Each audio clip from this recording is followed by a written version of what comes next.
Hoje nós estamos tendo um momento especial, um momento de Santa Ceia, um momento de a gente renovar os nossos votos da aliança com Cristo. E antes de a gente começar com essa pequena mensagem, eu gostaria de iniciar com uma oração. Incline a sua fronte, vamos orar. Pai querido, Pai grandioso, estamos aqui na Tua presença, Senhor, para louvar, para engrandecer o Teu nome e para Te dar graças pelas bênçãos imerecidas que o Senhor concede na nossa vida também, Pai. Nesse momento especial, te pedimos que o Teu Santo Espírito esteja sobre nós nesse momento, que o Senhor use um pecador como eu para transmitir a mensagem e que tudo que for falado aqui seja relevante para as nossas vidas, Pai. Nós te pedimos isso por Jesus. Amém.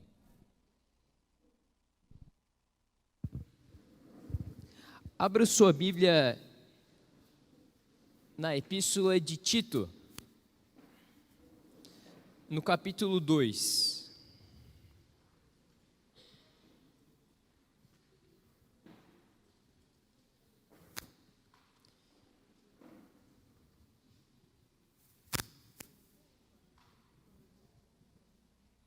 Tito, capítulo 2, versículo 11.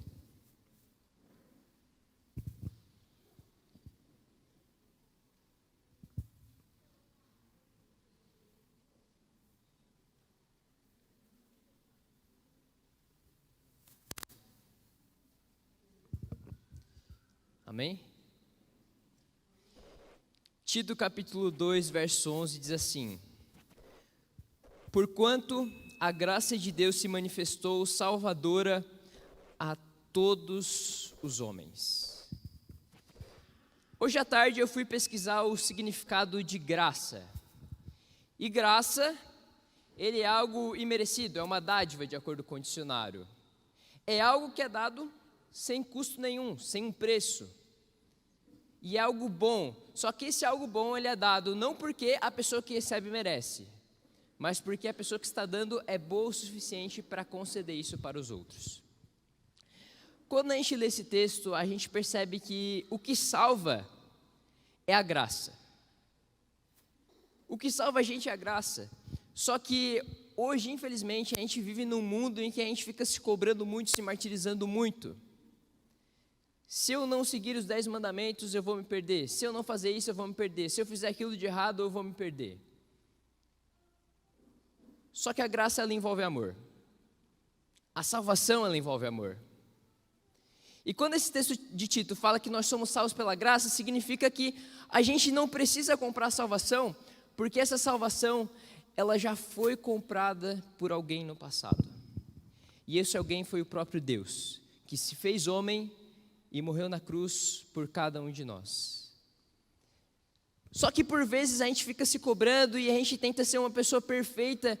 Só que se a gente pudesse ser uma pessoa perfeita, a gente pudesse alcançar a salvação através das nossas próprias obras, do que a gente faz de certo ou que a gente deixa de fazer de errado, a gente de certa forma estaria invalidando o sacrifício de Cristo. Porque se nós conseguimos ser salvos pelos nossos próprios méritos, por que Cristo precisaria morrer na cruz? Não é verdade? Então a Bíblia toda, desde os livros do Antigo Testamento, o Novo Testamento, apontam para uma única pessoa, para um único ser, Deus, o Filho encarnado que veio nessa terra morrer por cada um de nós.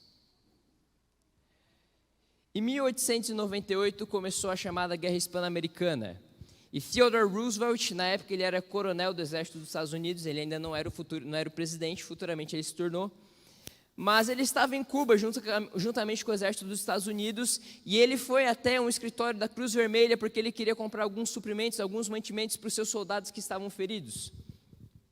Só que chegando lá, ele reunindo tudo o que ele precisava, a moça encarregada, ela se recusou a vender aquelas coisas para o coronel. E ele indignado, ele pergunta, mas o que eu preciso fazer para você me conceder isso? E ela diz, olha só, aqui a gente segue tudo de graça. Tudo que você precisa fazer é pedir. Então Roosevelt, ele sai dali da Cruz Vermelha com tudo o que ele planejava comprar de graça, sem precisar gastar nada. Não por mérito dele, mas porque isso foi concedido. Só que hoje a gente vive dois extremos muito grandes dentro da nossa sociedade. Algumas pessoas pregam que nós somos salvos por guardar os mandamentos, nós somos salvos por seguir todos os 10 mandamentos perfeitamente, e se a gente não seguir, a gente vai se perder. Esse é um extremo. Mas, ao mesmo tempo, a gente tem um outro extremo que fala que se eu aceito a graça, se eu aceito essa salvação, eu posso viver da maneira que eu quero, porque Jesus já morreu por mim e a salvação está comprada. Só que agora eu quero ler o verso 12 com vocês, desse texto de Tito. E diz assim, Tito capítulo 2, verso 12. Educando-nos para que, renegadas a impiedade e as paixões mundanas, vivamos no presente século, sensata, justa e piedosamente. Eu vou ler novamente. Educando-nos, a graça nos educa para que, renegados a impiedade e as paixões mundanas, vivamos no presente século sensata, justa e piedosamente. A graça, ela não somente nos salva, mas ela também nos ensina a viver em santidade. Quando a gente vai lá para o texto de João, no capítulo 14, no verso 15, Jesus diz, se vocês me amam, vocês guardam os meus mandamentos. E sabe, a gente tenta muitas vezes fazer o processo inverso, só que em todas, absolutamente todas as histórias do Evangelho, a vida das pessoas foi mudada somente depois do encontro com Cristo e nunca antes. Então por que na nossa vida a gente tenta primeiro ser uma pessoa perfeita para depois achar que a gente merece estar próximo de Jesus? Jesus diz assim, cara, primeiro vem até mim, depois eu vou mudar a tua vida e eu vou te ajudar a seguir esse caminho. A parte mais difícil já foi feita, Jesus já morreu na cruz por cada um de nós. Ele pagou o preço com o sangue dele. Tudo que a gente precisa é aceitar. Alejandro Bulhon, no livro dele Conhecer Jesus é Tudo, ele diz o seguinte, que é possível uma pessoa viver uma vida seguindo todos os 10 mandamentos, mas nunca ter amado a Jesus de verdade. Mas é impossível uma pessoa amar Jesus e não seguir os mandamentos. Não tente fazer o contrário, não tente fazer uma mudança na sua vida sozinho, porque as mudanças que nós tentamos fazer na nossa vida sozinho, são mudanças que não perduram. Aceite Cristo, aceite Ele no seu coração e deixe Ele mudar a sua vida. Imagine que você tem uma dívida muito grande, você cometeu seus erros na sua vida e você sabe exatamente os pontos que você errou, que fizeram com que você tivesse uma dívida que era impagável, mas de repente chega alguém que você não conhece e ele paga essa sua dívida. Eu pergunto para você, será que você cometeria os mesmos erros de novo? Essa dívida foi paga. Você buscaria ter essa dívida novamente? Não, você mudaria a sua vida. Entenda, meus amigos, Jesus que muda a sua vida por você, não é você que muda a sua vida. Todos vocês receberam um envelope.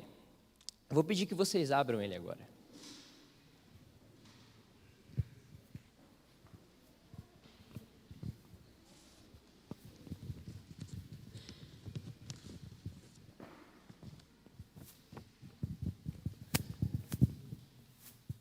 Aqui nós temos um extrato,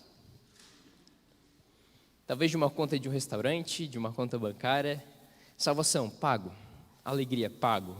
Cura, pago. Perdão, pago. Paz, pago. Pecados, pago. Total, absolutamente nada. A dívida foi paga e o troco é a vida eterna. A mesma graça que salva é a graça transformadora. É ela que vai mudar a sua vida, é Jesus que vai mudar a sua vida. E sabe, graça não é a permissão para pecar, graça é a razão que nos motiva a não pecar mais. É uma meditação bem curta, uma meditação bem pontual, mas eu quero que vocês entendam isso. A mudança real na sua vida só vai acontecer a partir do momento que você aprender a amar Jesus. E talvez é por isso, de que talvez durante toda a sua vida você vem para a igreja e você enxerga isso aqui tudo como um fardo. Foi porque você faz isso como obrigação e não por amor. Porque quando nós fazemos alguma coisa por amor, isso se torna algo prazeroso. Então, nesse momento de agora, entregue sua vida a Jesus. Nós vamos ter a Santa Ceia. Abre o seu coração, deixe o Espírito Santo transformar a sua vida, para que você possa ser uma pessoa renovada em Cristo Jesus. Amém? Vamos fazer mais uma oração? Senhor Jesus, nós te agradecemos, Pai, pelo teu sacrifício maravilhoso na cruz, por tudo o que o Senhor nos concedeu, por o Senhor ter nos salvo, ter pagado o preço, Pai, e a gente ter somente o dever de aceitar.